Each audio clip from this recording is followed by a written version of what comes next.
guys, Miss Jackson here. I am so excited about the book that I have to share with you today. It was, and I know I say this about a lot of books, but this one was one of my very top favorite when I was a little girl. I asked for my big sisters and my mom and my dad to read this to me all of the time because I was a late reader. I didn't read until I was probably 8 1/2. And so I had to depend on other people to read to me.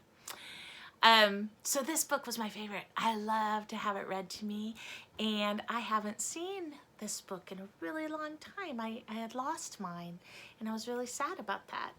And then my friend Kara brought me some books to read to you guys, and she left them on the porch. We didn't see each other because we're in quarantine and we're staying all alone in our houses with our families.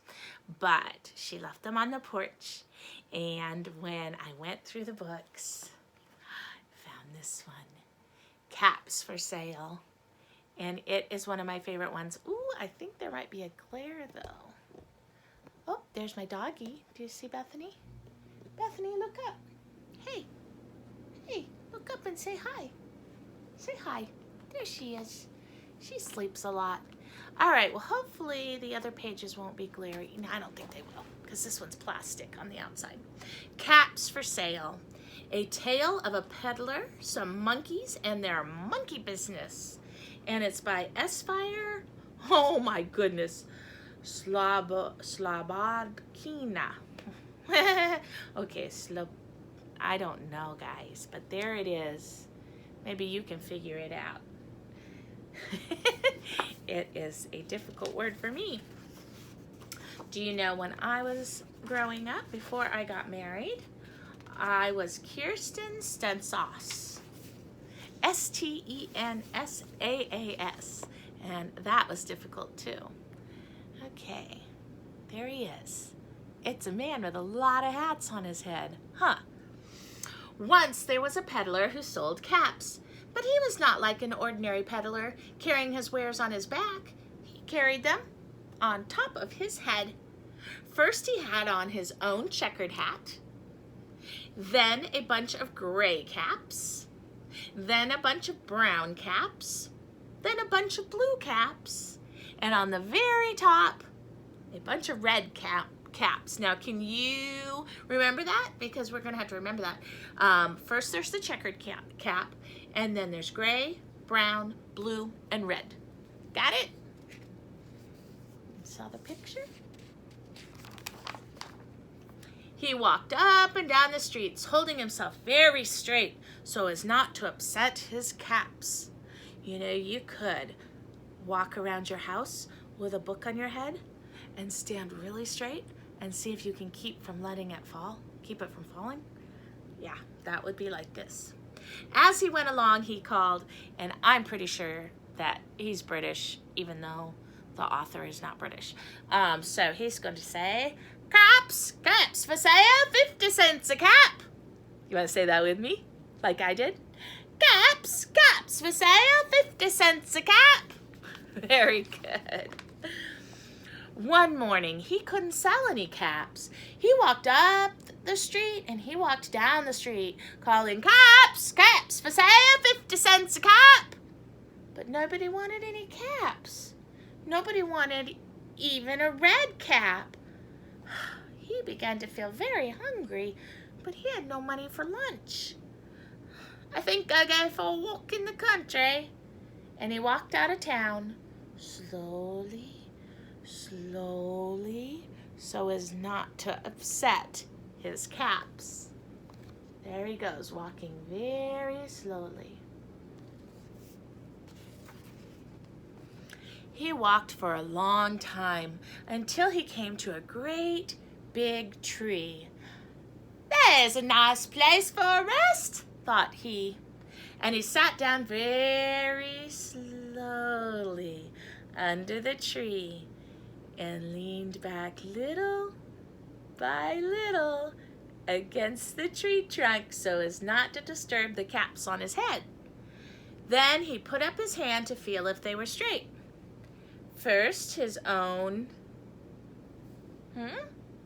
that's right, checkered cap. Then the gray caps, good. Then the brown caps, good. Then, don't look, blue caps. And what's at the very top? Oh, y'all knew that one. The red caps, exactly, on the very top. There he is, under the tree. Poor hungry, tired salesman who's not selling his caps. They were all there, so he went to sleep. He slept for a long time. The end. Just kidding. Did you think maybe it was the end? It's not. Okay. When he woke up, he was refreshed and rested.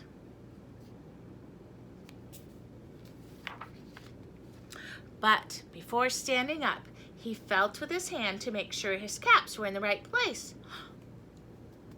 Oh no! All he felt was his checkered cap. Oh no, guys. Just his checkered cap. Where are they? What happened? What do you think? Do you know? Why are we whispering? I don't know. He looked to the right of him. That's this way, right? He looked to the left of him. No caps. He looked in back of him. No caps. He looked behind the tree. No caps. Then he looked up into the tree, and what do you think he saw? It's time to guess. Do you think he saw eagles? Do you think he saw bears?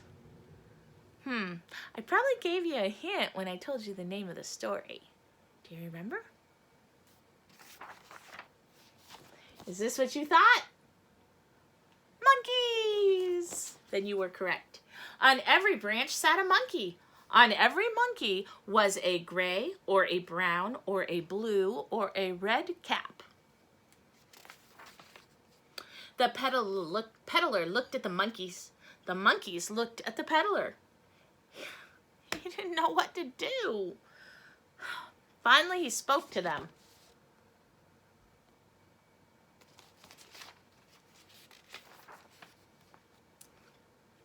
You monkeys, you! Is that what I used earlier? Let's say, caps for sale, you monkeys, you! He said, shaking a finger at them. You give me back my caps! Okay, so I'm the peddler, and you're the monkeys. Okay? Are you ready to be a monkey? So, but the monkeys only shook their fingers. So shake your finger back at him and said, tss, tss, tss. You got it? Let's try it again.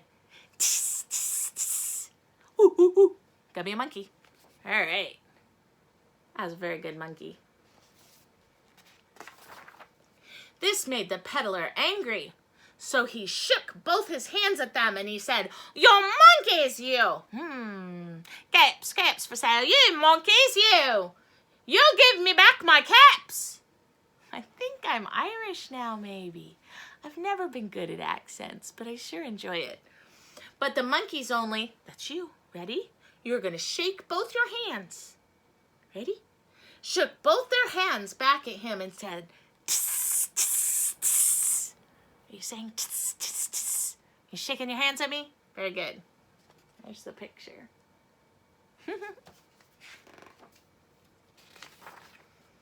Now he felt quite angry. He stamped his foot and he said, "You monkeys, you better give me back my caps." But the monkeys only stamped their feet. Let me see it. Stamp your feet. And say, tss, tss, tss. Stamp, stamp, stamp. Oh, here's the picture. Stamp, stamp, stamp. Tss, tss, tss. By this time, the peddler was really very, very angry. He stamped both his feet, and shouted, "You monkeys, you must give me back my caps!" But the monkeys only stamped both their feet, go ahead, and said, tss, tss, tss. What do you think you should do? This isn't working, is it? At last he became so angry that he pulled off his own cap, threw it on the ground, and began to walk away.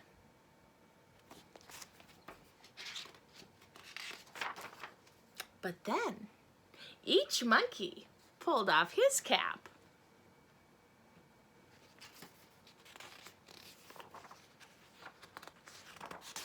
Oopsie. And all the, okay, after his checker cap, what's next? Do you remember? And all the gray caps, and then what? And the brown caps, and then what? And the blue caps, and what's on the very top? And all the red caps came flying down out of the tree. So the peddler picked up his caps and put them back on his head. First, that's right, his own checkered cap, then the gray caps, then the brown caps, then the blue caps, and on the very top, the red caps. There he is, stacking them all neatly. And slowly, slowly, he walked back in town, calling, "Caps! Caps for sale, 50 cents a cap." Say it with me. Caps for sale! Caps for sale, 50 cents a cap. Excellent. Did you like that one? I really liked that one a lot. All right. Well, I think today you should probably pretend to be a monkey. I think that's important. And when I was a little girl, I liked to put pillows on the floor and jump from one pillow to the other pillow and pretend that the floor was lava. You've done that before, right? Or that there were crocodiles or piranha. Okay, so you could do that, and then if your mom's okay with it, jump up on the couch and on the chair. You get it? Yeah. And be a monkey. Hoo, hoo, hoo, hoo. Very good. And if there's any complaints about that, you can just say, "Miss Jackson told me to. It's my theater homework." All right. I love you guys. Have a beautiful rest of the day. And until next time.